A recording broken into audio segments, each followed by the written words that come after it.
ప్రేమ ఉండాలి, విశ్వాసం ఉండాలి, సంఘములో గొప్ప సాక్ష్యం ఉండాలి. ఆ సాక్ష్యాన్ని కాపాడుకోవడానికి నీవు నడుము కట్టాలి.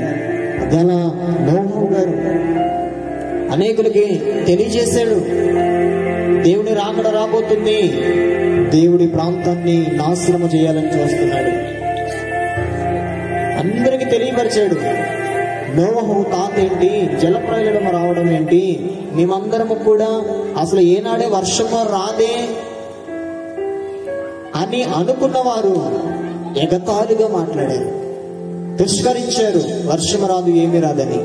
కానీ నోవహు గారు తనని తన కుటుంబాన్ని కాపాడుకున్నాడు. హల్లెలూయా.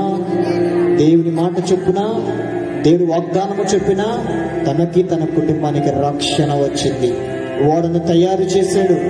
రాబోతుంది 40 పగళ్ళు 40 రాత్రులు ప్రకాడమైన వర్షం రాబోతుంది. ప్రజలు మారండి, త్రాగుబోతులు మారండి. ఇంకా ఏదో అనేవారు చాలా మంది సిగరెట్ తాగుతూ ఉంటారు. నా మొహాన వచ్చి ఒకడు సిగరెట్ తాగాడు.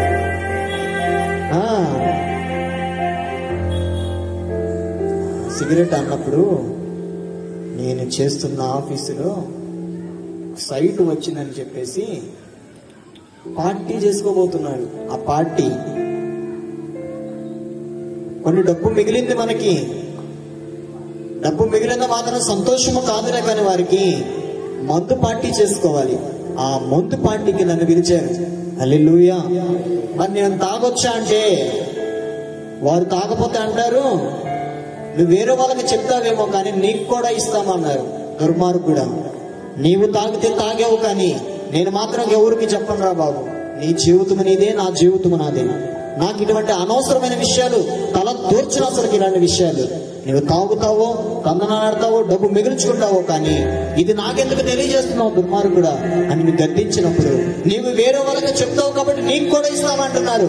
నాకు ఈ పాపపు సొమ్ము నాకు వద్దు, కానీ దేవుడిచ్చే ఉచితమైన బహుమానము కొరకు నేను కలిగి ఉంటున్నాను. కాబట్టి నీ జీవితం నీదే, నా జీవితం నాదే. ఐ డోంట్ నో, నన్ను ఇక్కడ నుండి నన్ను బలవంతము చేయొద్దని దూరముగా వెళ్ళిపోయి వాళ్ళ గురించి ప్రార్థన చేస్తా ఉన్నాను. దూరముగా నిల్చొని త్రాగుబోతుల గురించి ప్రార్థన చేస్తున్నాను. ప్రభు వారి హృదయాన్ని మార్చాడు. హల్లెలూయా. కనికరపడ్డారు. ఆ రోజులు తాగిన కానుండి ఏదో ఒక శోధనలేనంట. నిలకడగా ఉండటం లేదా కుటుంబాలు, సమాధానంగా ఉండటం లేదా కుటుంబాలు. ఎందుకంటే నేను అక్కడ ప్రార్థన చేశా వాళ్ళ కుటుంబాల కొరకు. అక్కడ వారు ముందు తాగుతా ఉంటే అక్కడికి వెళ్ళి నేను ప్రార్థన చేస్తా ఉన్నాను. సమాధానం లేదు. ఎందుకు లేదంటే మనలో ఒకడు ప్రార్థన వీరుడు ఉన్నాడు. హల్లెలూయా. మనలో ఉన్న ఒక ప్రార్థన వీరుడు ఉన్నాడు కాబట్టి మనకు సమాధానం లేదు. సమాధానం లేకుండా చేస్తున్నాము దేవుని సంఘం విషయంలో కానీ, దేవుని బిడ్డల విషయంలో కానీ. అక్కడ ప్రార్థన చేస్తే వీళ్ళకి సమాధానం లేకుండా తెల్లారి, యా నిన్ను బలవంతము చేసాము, కానీ ఇక్కడ నుండి అలా చేయము అని తల శిరస్సు వంచి ప్రార్థన చేయించుకున్నాను. హల్లెలూయా.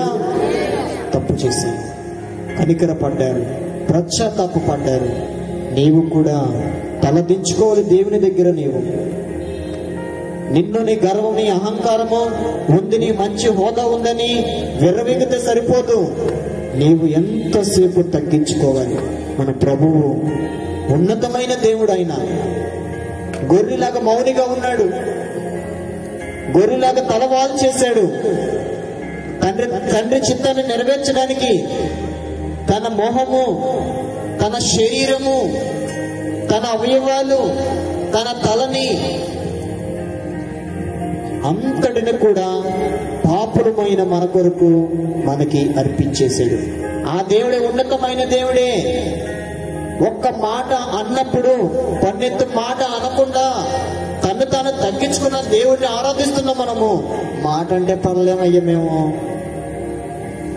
మాట అంటే పడలేము మేము, మన అవసరం ఏముంది అని అంటారు. మాటకి 10 మాటలు అనేస్తుంటారు. మేము పడలేమయ్యా, కొడితే ఒక దెబ్బన్న కొట్టు, కానీ ఏంటా మాటలు, ఏంటా గొనుగుడు అసలుకి, ఏంటా శోధన అసలుకి అని చాలా మంది చెప్తూ ఉండే మాటలేవి. కానీ మన దేవుడు ఎన్నో మాటలు అన్నారు, నువ్వు దేవుడువా, నిజమైన దేవుని కుమారుడివేనా అనంటే మాటలు లేవు ఆయనకి. తల వాల్చి పిడుగుద్దులు గుర్తించుకున్నాడు, అవమానాలు పడ్డాడు, మొహం మీదకి క్లాత్ వేసి పిడుగుద్దులు కొడతా ఉంటే ఎవరు కొట్టారో చెప్పు, నువ్వు దేవుడు అంటున్నావు కదా అని నానా రకాలుగా చిత్రహింసలు పెడుతున్నప్పుడు నీలో నాలో ఇంకెంత తగ్గింపు రావాలి. ఆయన కూర్చున్న మనము, ఈ ఆరాధనలో కూర్చున్న మనము ఎంత సమాధానంగా ఉండాలి, మనము ఎంతగా తగ్గింపు కలిగి ఉండాలి.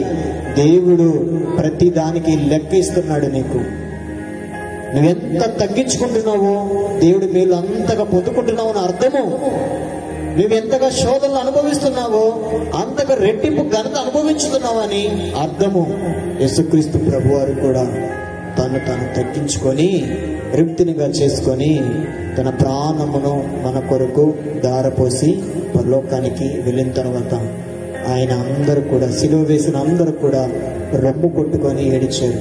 ఈయన మేము సిలువ వేసింది, ఈ దేవుడిని మనము పిడిగుద్దులు గుద్దింది, ఈ సంఘాన్ని మనము అపజయాలు పాడు చేయాలని చూస్తుంది, ఈ మనుషున్న మనము అని నీ కొరకు ప్రార్థన చేసేవాళ్ళు వస్తారు.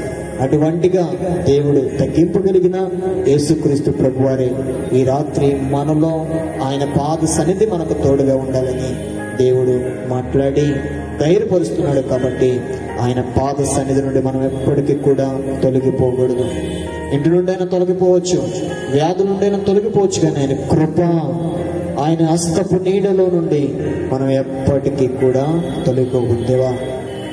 ఈరోజు ఇలా ప్రార్థన చేయండి, తండ్రి నీ పాద సన్నిధి నాకు తోడుగా ఉంచండి, నా ప్రయాణంలో తోడుగా ఉంచండి, నా అనుదినం ఆరాధనలో, నా వ్యక్తిగత జీవితంలో తోడుగా ఉంచండి.